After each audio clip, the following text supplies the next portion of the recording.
Men Karimova Saoda. Mana shu yerga shu mazzam bo'lmay gripp bo'lib kelgandim. 5 kun bo'ldi bugun. Yo'tallarimiz yaxshi. Yaxshi tarafga o'zgardik. Yo'taladi. Ozmas isitma ham bor edi, yaxshi hozir. Kelganimizdan beri. Yaxshi tarafga o'zgardik. Endi uyda boshlanganda bir hafta bo'lganda keldik-da.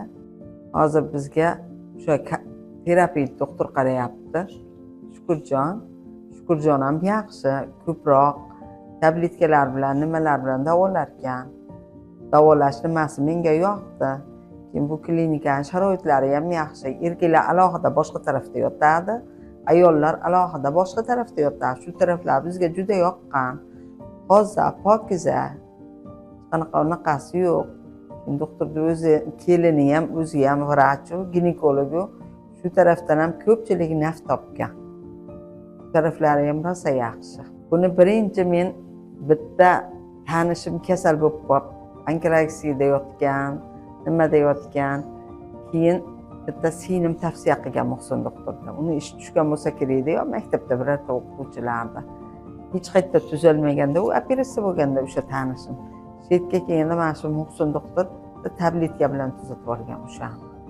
Unaqa qimmat ham bas. Men shularga ixlos qilaman. Yaxshi vrach. Endi uyda tuzalib ketaman, harakat qilasiz-ku. Hamma ham harakat qiladi. Yaxshi bekka kelib, yaxshi tarafga o'zgardik. Endi kim bo'lsa kelsa yaxshi. Shu yerdan naf topadi. Tepan sharoitlari ham yaxshi. Bunaqa sharoit ko'p joyda yo'q. Bitta analizlari bor, uzilari bor.